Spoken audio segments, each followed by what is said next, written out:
From 1920 to 1969, flatheads and Harleys were the main force in American motorcycling. Until I met Candy, the only two things of value in my life were the 1946 flathead my father gave me and the 1917 Navy Luger my grandfather brought home after World War II. I wasn't what you would call an ambitious guy. I usually went with the flow and always took the easy way out. Now, don't get me wrong, I wasn't a weakling in any sense of the word, but I wasn't an outright bully either. I've interacted with a lot of friendly young ladies over the past few years, and I've usually been able to get one of them, who was better, to leave the bar before closing time. However, none of them interested me enough to make me want to start any kind of relationship until I went to Vegas. When I wasn't picking up girls in bars, I was beating my kidneys to death on the top of some digging equipment. It didn't take me long to become familiar with Caterpillar or their competitors' products. I had all the work I could handle, and the money was good. In no time at all, I was able to purchase a small house with a garage for my precious flathead. The Ford F-150 pickup was left outside in the rain, but my baby was left inside all alone. Grandpa's Luger was securely locked in his bedroom gun cabinet, along with a small collection of assorted rifles, shotguns, and bits of black powder. It was a nice little cottage, and I always brought my spoils there to complete my overnight affairs.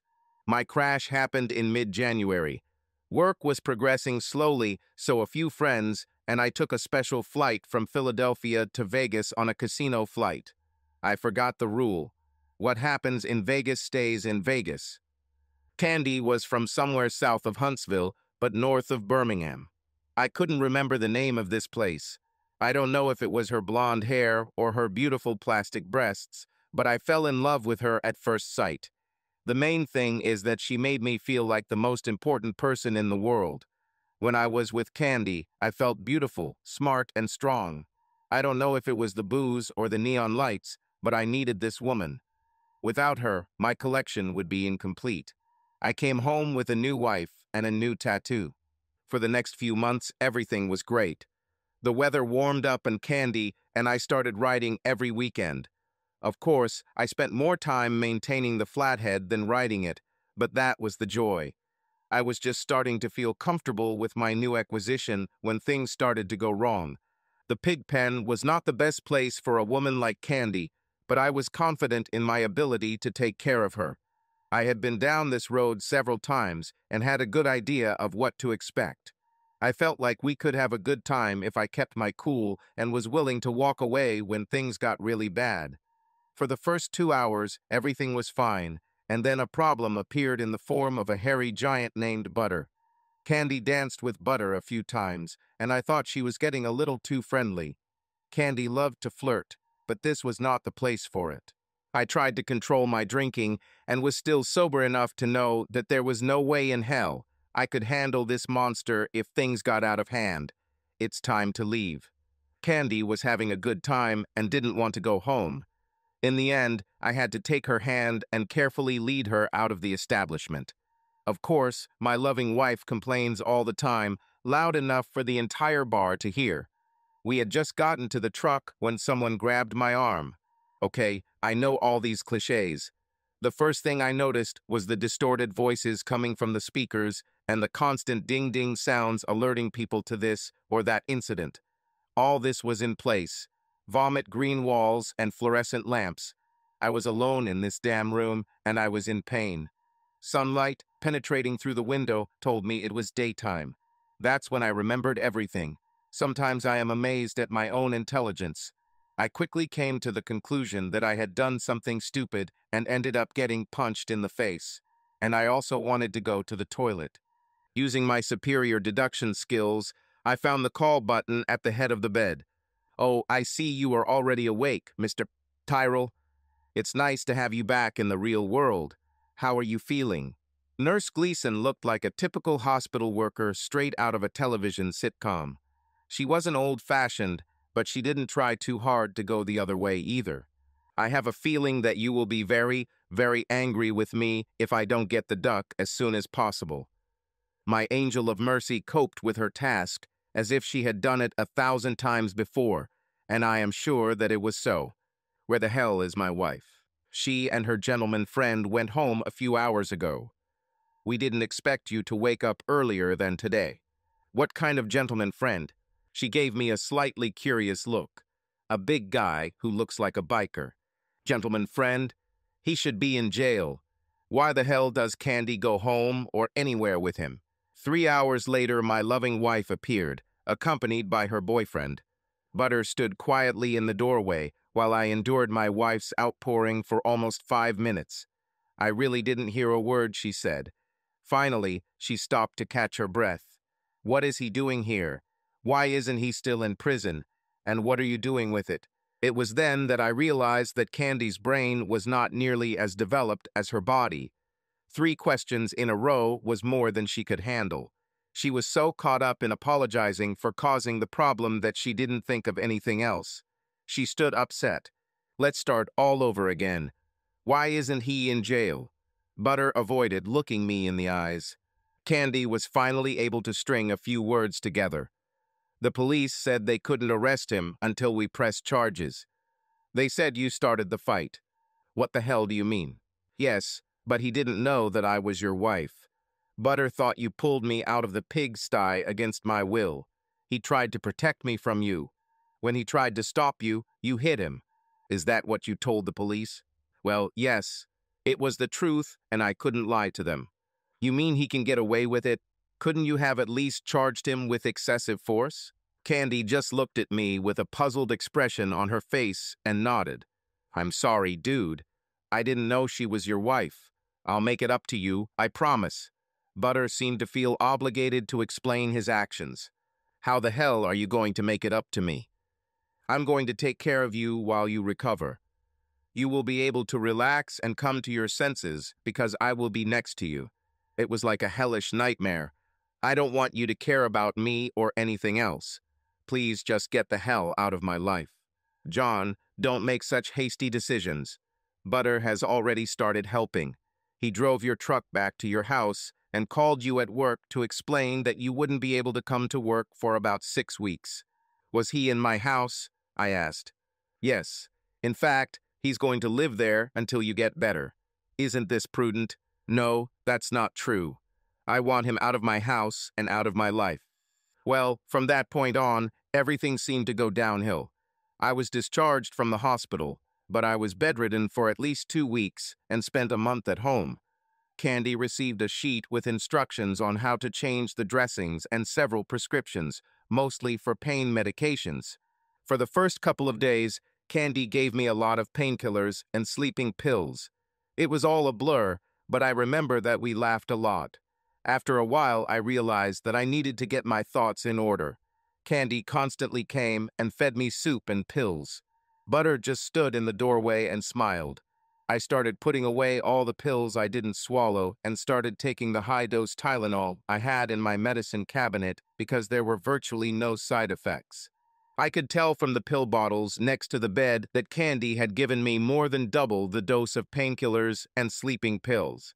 For most of the day and every evening, there was no sign of Candy or Butter. They returned staggering after midnight and whispered loudly to each other so as not to wake me. Of course, by this time my feelings had returned to normal, although my body had not yet. I spent days running through all possible scenarios in my head. Something needed to be done, but I had no idea what. When Candy and Butter were home, I acted as if I was still under the influence of drugs. They kept giving them to me, but later I spit them out. Candy and Butter had no idea that I could even function. It was about noon when Butter entered the room with a bowl of soup. I felt nauseous from eating soup all the time, but I didn't think that was a good reason to complain. I played dumb and saw him smirk slightly. Where is Candy? She does her hair and manicures. He put the soup on the bedside table. Are you going to leave soon, Butter? Why on earth would I want to leave? Well, I'm going to get better and thought you might want to get on with your life. This made Butter laugh. This is my life, bro. Why should I want to leave such an ideal environment? It's a great little house and your wife is great. The limit on your credit cards is incredible. I can go out with a beautiful woman every evening, and you pay for it all. If you think I'm going to give this up, You're out of your mind. What are you going to do when I feel better? Who said you'll get better? Eat your damn soup, weakling. Oh, by the way, Candy and I are going to Hershey's tomorrow for the bike show. We'll ride that cute little flathead you keep in the garage. Don't worry, I'll treat him right. He chuckled to himself as he left the room. This finally determined my decision. It's time to do something. Some time later, I heard his huge diesel truck with dual wheels driving away, what I assumed was to pick up my loving wife. I staggered out of bed and took the key to the gun cabinet. It was a wasted effort because the lock on the cabinet was broken. The situation was getting worse. The weapon disappeared, even powder guns. The worst thing was the absence of my precious Luger. All I had left were a few boxes of ammunition and 2 cans of black powder. Did they hide them from me or sell them? My trousers were hanging over the back of the chair. It's been over a week since I left the hospital, and she still hasn't washed them. I took out my wallet and started looking for my credit cards. Of course, they were all gone, as was my driver's license. Today, everything was going wrong. I went back to bed, finished my soup, and took a couple of Tylenols. I waited for Candy to bring me dinner. You don't look well, dear. What's happened? I don't think I'm getting better. I feel tired and nauseous all the time. Don't worry, John. Everything will be fine. Just keep taking your medications. There were 4 tablets on the food tray. You look beautiful. Have you done your hair? Yes, I'm glad you noticed. Butter is taking me to the pigsty tonight, and we'll go to Hershey's tomorrow. Should I bring you anything? No, do not need anything. We sat in silence for several minutes while I ate. Candy? Yes, John. What happened to my weapon? Oh, you noticed. Sorry, honey, but we ran into problems and had to sell them. What's the problem? Butter's truck had a transmission failure, and the mechanic agreed to take cash only. I know you don't approve of cash advances on credit cards, so we thought the best thing to do would be to sell the guns. You didn't use it anyway. Damn it, Candy. That Luger cost more than Butter's entire truck. Don't tell me you sold it. It wasn't worth as much as you thought, John. We took it to a guy named Tinfoot who knows all about guns and stuff. He said that it was so old that you couldn't even find cartridges for it. We were lucky to get $200. $200? It cost at least 10 times that amount. Oh, John, grow up. It was just an old gun. I'll buy you another one. Why are we paying to repair his truck? Because he's trying his best to help you. It's not his fault that you got hurt. What do you mean? He's the one who did it. You hit him first, John. Remember this. She seemed a little upset with me. Take your pills. Butter and I might be late tonight. Fridays are usually fun. Candy returned a couple of hours later to pick up the dinner tray. I didn't move. As far as she could tell, I fell asleep for the night. She was deliberately quiet so as not to wake me. 10 minutes later, the diesel engine drove off towards the pig pen. I figured I had about 6 hours to spare. By that time, I already knew which direction I should move and how much pressure I could withstand while remaining functional. It didn't matter because what needed to be done had to be done. I spent the first 30 minutes gathering all the necessary tools and parts. By the time I returned to the bedroom, I was completely exhausted. The beer helped calm me down a bit, but I was still nervous. I took a couple of sleeping pills and dozed off. The pills, like the beer, worked great. I woke up to the familiar sound of the engine starting and the sun's rays peeking through the window. I breathed a sigh of relief. Butter didn't turn on the flathead's headlights. Hobbled to the window, and after watching my precious flathead carry away my wife and enemy, hopefully for the last time, I decided to relieve myself. For some strange reason, I felt much better than before. I spent the rest of the day in front of the TV. Nothing happened until sunset. I ran out of beer pretty quickly, but in any case, it was time to switch to coffee. I wrapped my casted leg in a plastic bag and stood in the hot shower for a long time. I put on sweatpants and ordered Chinese breakfast. I promised the delivery guy a $20 tip if he brought a 6-pack of cold beer.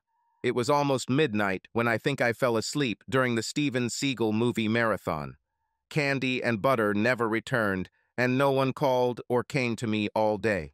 The next morning, I was awakened by continuous knocking on the door from two state police officers. "Mr. Tyrrell?" "Yes." "Are you Candace Tyrrell's husband?" he asked. "Yes." "Candy, there's someone here who wants to see you." There was no answer. "Yesterday, she went to Hershey's for a bike show. I expected her to return last night. I think she didn't come. Something happened." The two policemen looked at each other for a moment. They both reminded me of Marine drill sergeants. "I'm afraid your wife was seriously injured in an incident in the Hershey's parking lot." "How badly were you hurt? Was it an accident?" "You said incident." "Actually, sir, it was an accident. Your wife was riding a motorcycle with another man, and it exploded in the parking lot. The gentleman your wife was with died.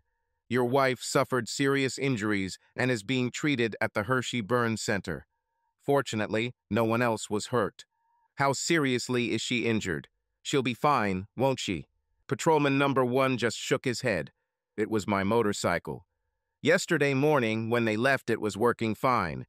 What could cause a motorcycle in good condition to explode? We have assigned several people to look into this." "How well did you know Mr. Butterworth?" "Whom?" "Michael Butterworth. This is the man who was killed. He was with your wife.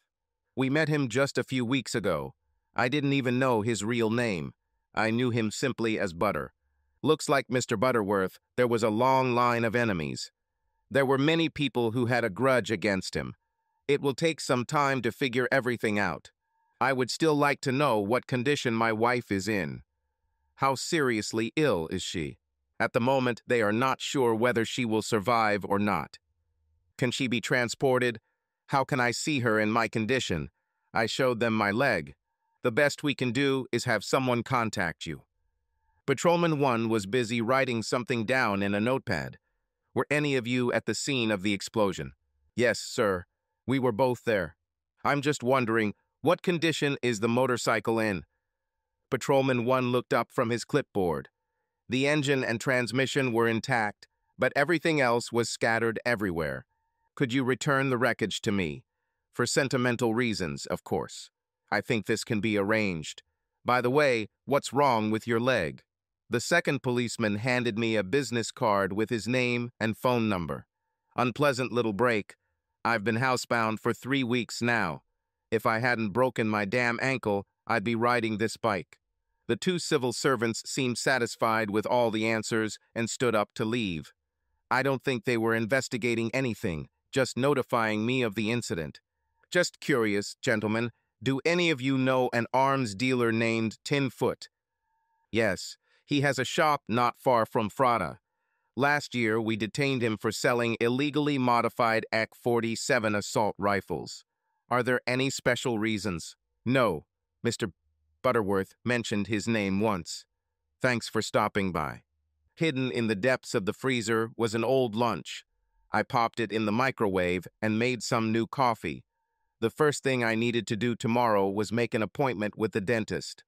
After that, I had to undergo an examination to remove the cast from my leg. I was going to be very busy for the next few months.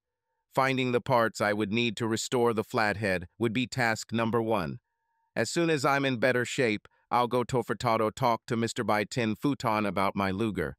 He won't be happy to see me. However, tomorrow I had to get in the truck and drive to Hershey's to see my loving wife. After a few phone calls, Butter's truck drove away, and I had $4,000 in my pocket. It wasn't much for a $20,000 truck, but the transaction went smoothly and without any questions asked. I ate out at the restaurant mainly because I wanted to make sure I could drive while wearing a cast. I was glad I chose the automatic transmission. The biggest problem was just getting in and out of the damn truck. This was the first time I cooked an entire batch of ribs myself. A healthy appetite must be a good sign. I had to wait until 9 o'clock the next morning to start making an appointment. I made a double appointment with the dentist the next morning and arranged for the cast to be removed that afternoon.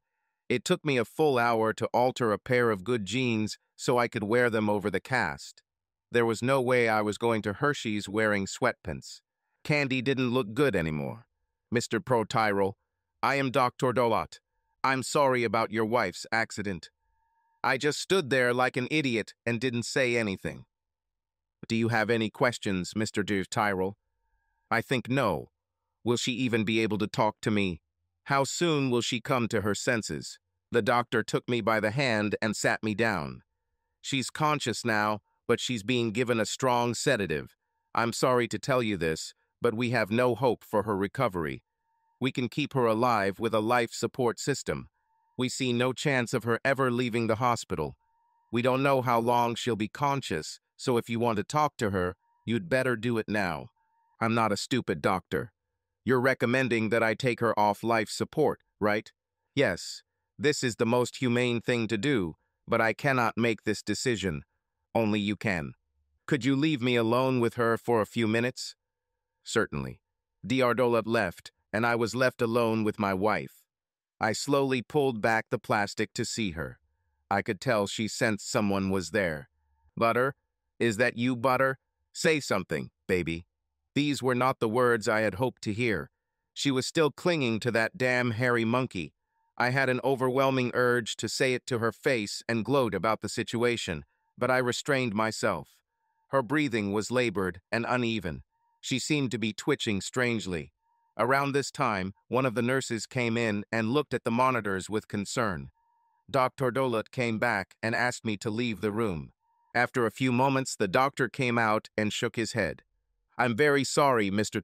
Tyrol, but there is no more hope. So they turned off my wife's life support, and by the time I was done with all the paperwork, she was dead. The hospital arranged for her to be cremated. 3 days later, I received the death certificate and a small cardboard box containing her ashes. I was still receiving workers' compensation. They didn't want me to go back to work until I was fully recovered. Luckily, I insured the Flathead as a classic model. The insurance company refused to provide me with anything until the investigation into the explosion was completed. However, they delivered the remaining parts to me. Of course, it cost me over $1,000. I got rid of any evidence I might have left in the garage. I think a good investigator might have dug up something, but they didn't seem interested. There was no doubt that the motorcycle had been blown up by a bomb. Since they couldn't pin it on me, I was finally able to collect the money. All the motorcycle parts were laid out on the garage floor, similar to the photos seen after the crash. It took some time to inventory and evaluate. About 20% of the parts were missing, and about 50% of what I had was too damaged to be used. I had to assume the engine and transmission were intact, but I had my fingers crossed. Steam cleaning and testing showed that everything went satisfactorily. The frame was completely broken. I had to return to work in 2 weeks. All of Candy's things were collected and donated to the charitable foundation. For some reason, she left her purse at home when she went to the bike show. Her Alabama driver's license says she lived in a place called Bose. A map search showed it was about an hour south of Huntsville. Luckily, the new frame I needed was in Chattanooga. It would have been easier to just mail it, but I quickly decided I needed to take a road trip. I decided to pick up the frame in Tennessee and then head to Bose to deliver Candy's ashes to her family. Don't ask me why I wanted to do this because I don't have a good answer. Somehow, it just felt right to me. The next morning, things took a strange turn. Before I got ready to leave, the 2 friendly policemen showed up again. Are you going on a trip, Mr. Tyrol? This was not a good omen. I need to buy a new motorcycle frame in Tennessee. I'll only be gone for a few days. Is it important? No, not at all. We just happened to be nearby and decided to give you the latest news. About what? About the incident that resulted in the death of your wife. The explosion was caused by C4 explosives, which were activated by a remote device. Federal authorities have been able to get a pretty good handle on everything, but they still don't have a suspect. Where the hell did someone get C4 explosives? They both just shrugged. I thanked them for stopping by to see me. 10 minutes later, I was on my way. In about 10 hours, I'll have a new frame. Tomorrow, early in the morning, I will go to Bose to meet my in-laws. All I could think about the whole way was who the hell blew up my wife and why. What happened to my 4 perfect little pipe bombs? I knew damn well the feds wouldn't mistake a black powder explosion for a C4 explosive. Someone must have really had a grudge against old Butter. I tried to mentally change the topic, but I kept coming back to the same thing. I finally convinced myself that whoever did this was after Butter and Candy was collateral damage. It was too big a coincidence to happen by chance. Someone must have planned this. It was a long trip. The drive through Virginia on Highway 81 seemed to take forever. Things started to clear up when I noticed the crystal billboards. There are actually no billboards in Virginia, but they do list food establishments on interstate highway exits. I think that's why I decided to go on a trip. I was wondering how many sliders a man could eat in 3 days. Maybe I'll find out.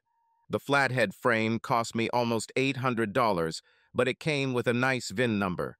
It's difficult to get a new registration without a good identification number. This would make repairs much easier. I left Chattanooga as soon as it got dark and didn't stop until I crossed the Alabama state line. I took the frame with me into the room. I didn't come all this way just to lose her in a motel parking lot. I had breakfast south of Huntsville. The navigator pinpointed the address listed on Candy's driver's license. For some strange reason, I kept her ashes on the seat next to me. I even found myself talking to her a few times. I had no plans and had no idea what I was going to do. I was humming Sweet Home Alabama when a house came into view. I was hoping for a house, but I was expecting a mobile home. As I got out of the truck, I picked up Candy. There was no one around, but the front door was open and a red Jeep was parked in the driveway. At least there wasn't a pit bull on the porch. No one opened the door, so I walked around the back of the house. She saw me before I saw her. "How can I help you, mister?" I didn't expect this. I found myself face to face with a tall, very pregnant, red-haired woman. Her hair was not red, but some kind of chestnut shade and went down below her shoulders. She was barefoot, wearing a t-shirt and overalls. She stopped hanging out the laundry and waited for an answer. "Is this Candy Selman's house?" "Yes, but she's not here. May I help you?" I didn't know how to approach the topic of her death. I stood there like an idiot and held the box of ashes in front of me. She didn't move, but just stood there with her hand on her hip.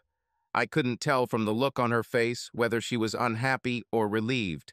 It was obvious that she recognized what the cardboard box was. As she looked at her, my mind began to wander. I kept playing the video for Redneck Woman in my head. It was like the music video came to life. I expected an ATV to appear over the hill behind the mobile home at any moment. My thoughts were interrupted by the hostess's voice. "What are you smiling at, mister? It's not funny. I'm sorry. I didn't want to take the situation lightly. Just seeing you reminded me of the Gretchen Wilson video." The red-haired beauty took a quick glance at herself. I saw a slight smile on her face as she answered, "Sorry. If I knew you were coming, I would have worn a bra." We stood in silence for several seconds. I think we were both a little embarrassed. She was the first to decide to break the ice. "Would you like to come in for coffee or something?" I simply nodded and followed her into the house. "Put it on the coffee table. I don't want this box on the table where we eat." One way or another, she guessed that Candy's ashes were in the box. I never told her about it, and she never asked. She placed a mug of coffee in front of me, but offered me no cream or sugar. It didn't matter because I don't use them anyway.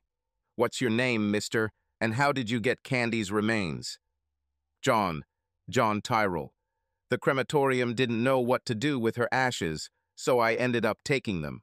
"Well, Randy will be glad you brought him." "By the way, where did you come from?" "Pennsylvania. Candy was in an accident near Hershey. This is the place where they make chocolate bars." I took a sip of coffee. It was almost espresso, but tasty. "Who is Randy?"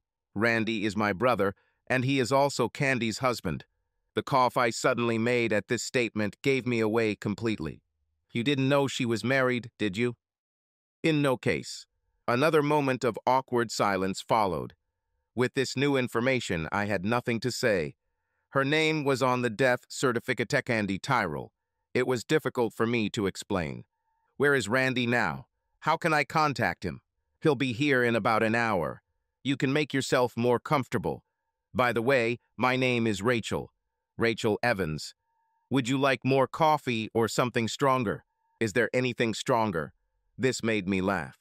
Are you laughing at my coffee? Maybe a little bit. I think I'll like it over time. Wow. Are you planning to stay? I don't think Mr. Evans would approve. Well, that sounded like crap in a punch bowl. Rachel suddenly fell silent. She poured me more coffee and left the room without saying anything.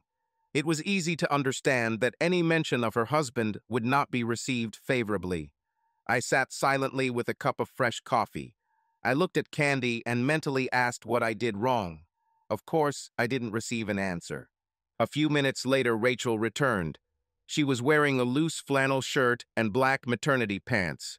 Her hair was pulled back into a ponytail at the back of her head, and her bangs were swept straight in front, just above her eyes.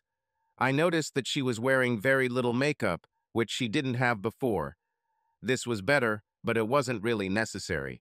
Since you're going to be here for a while, I thought I'd better put on a bra. I didn't want you to feel uncomfortable. Damn it.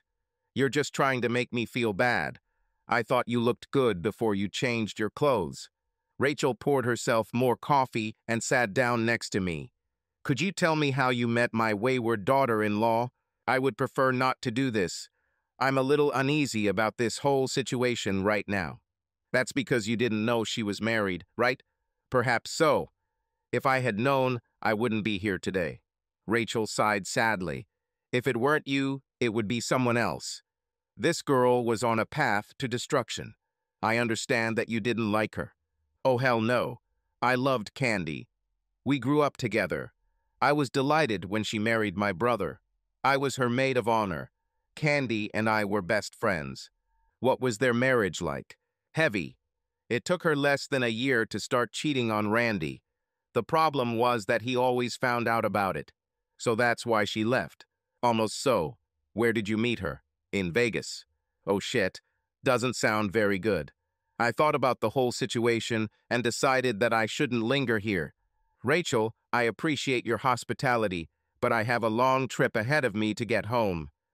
I'm sorry I didn't get to meet Randy, but I'm sure you can explain everything to him for me. When I started to get up, I heard the voice of Candy's real husband. What should I explain? I didn't even notice him come through the door. Randy Evans wasn't much taller than me, but he was really wiry. It was immediately obvious that this was Rachel's brother. I didn't want to anger this man. Randy, this is Mr. Tiv Tyrell. He came by to take the leftovers to Candy. She nodded towards the box on the coffee table. Do you have fresh coffee? That was all she heard from her brother as he passed us both. I felt like I was in a bad movie. I didn't know whether to sit down or stay standing. What I really wanted was to get out the door. After filling his glass, Randy sank into the leather deep chair that occupied the centerpiece of the room. Sorry about your bike, dude. Rachel set her cup down on the kitchen table. If you guys will excuse me, I need to hang up some laundry. She was able to understand the situation and decided that it was better to leave us alone. As soon as he made his statement, I realized that there was a lot going on that I knew nothing about. How did he know about my motorcycle? I felt that he was waiting for an answer, but I didn't have one. I thought that Flathead belonged to that big guy who was with my wife. It was only later that I realized what the story really was. You know who I am? Now I know, but I didn't know a month ago. I sat with my elbows on my knees and looked at the floor. Do you have beer? Randy chuckled softly and climbed out of the chair. A few moments later, I had a cold bud in my hand. It wasn't your fault, dude. I realized that you didn't know. I also made inquiries and found out how she set you up. She was a mean bitch, but I loved her. What do you mean, set me up? Well, I don't think she planned it or anything, but she took advantage of the opportunity. She was good at it. I finished my beer and leaned back on the couch. Damn it, I feel so worthless. I never thought it would turn out this way. None of them did this. Rachel returned with a laundry basket on her hip. In a couple of months, it will be a baby. I found myself a little jealous of the lucky guy who would be sharing her bed. Rachel, expensive. Could you make us some grilled cheese sandwiches? I didn't have breakfast. It was a little early for lunch, but I couldn't refuse. Where did you get this frame in the back of the truck? Chattanooga. I was lucky enough to find a frame with a good number. Do you need any more spare parts? Anything specific? Why are you asking? Do you have anything hidden in your backyard? Not in my backyard, but about 15 kilometers from here, I have a good friend with a couple of homeless bikes that are looking for a new home. We can go there if you want. I feel like I owe you for all the trouble I caused. You to nothing you shouldn't, Randy. It was I who set you up. I don't want you to feel obligated to me. I appreciate your suggestion, but don't do it because you feel like you did something wrong. I crashed your motorcycle, boy. He was wonderful, and now I know you didn't deserve it. Aren't you mad at me for being with your wife? I'm upset about what happened, but it's not your fault. You didn't know you were being deceived. If you knew she was married, would you sleep with her? I simply shook my head no when Rachel announced that lunch was ready. Randy noticed me looking at his sister while we were having lunch. I didn't stare at her, but I took the opportunity to admire it all. At the table, we switched from beer to sweet tea. I prefer savory, but drank what was served to be accommodating. After lunch, Randy and I drove to Gadsden. Given the current situation, I was relieved that everything went as well as it did. I ended up with a truckload of parts that would have taken me months to find online. I had no idea how much they cost because Randy picked up the tab. Before we got home, Randy began the third-degree interrogation. John, you seem to have been keeping a very close eye on my sister. What's going on with you? I think it's your fault, Randy. Beautiful women seem to flock to you. I didn't mean to be disrespectful. She's pregnant, John. Did you notice this? This is the first thing I saw. Her husband is undoubtedly a lucky man. Randy was looking out the window, and I barely heard him. He is dead. He died in an Army helicopter crash about 6 months ago. Oh shit. I'm sorry. Was it Iraq or Afghanistan? Neither one nor the other. Fort Campbell, Kentucky. He didn't even go abroad. At least I understood why she seemed upset when I mentioned my husband earlier. What is she going to do? Well, she will stay with me until the baby is born. Beyond that, I have no idea. I needed someone to take care of the house since Candy left, so it worked out for both of us. Before we got back to the house, I stopped and grabbed a tarp to tie my gifts to. Out of sight, out of mind. I couldn't help but think about Rachel and her problem. Randy and I spent the rest of the day drinking beer. He learned about my situation when he first walked into the pigsty. I don't know how he ended up there. Candy and Butter were having a lot of fun at the bar, joking about how I was being cuckolded and how there was nothing I could do about it. I never asked him what he did to avoid being recognized when he was there. Randy's original plan was to blow up Butter's truck outside the house, but when he learned about the Hershey bike show, the plan changed. He had no idea that I had a similar idea. He took away my pathetic homemade bombs, as he called them, and replaced them with C4. That's when he realized that I wasn't sitting idly by like a weakling. I have no idea how he tracked Candy down, and I didn't want to ask. I have no idea where or how he got the C4 and didn't want to ask. The less I knew, the better. Rachel went out several times to bring fresh beer and pick up empty bottles. She was absolutely delighted when I invited them to dinner. When we got back, it was late, and I ended up staying with Randy. In fact, I spent the next 3 nights at Randy's. The drive back to Pennsylvania was much more fun than the previous trip. The biggest challenge was stopping at all the rest stops along the way so Rachel could pee. I had no idea pregnant women had such small bladders. Less than 2 months later, Rachel gave birth to an adorable baby girl. Don't ask me why, but we named her Candy. Hopefully, I can get Flathead in order before she has her first birthday. I tried to get Randy to come and visit me, but he just laughed. I think he's avoiding Pennsylvania for some reason. Next week, I'm going to talk to Mr. By Tin Futon about my Luger.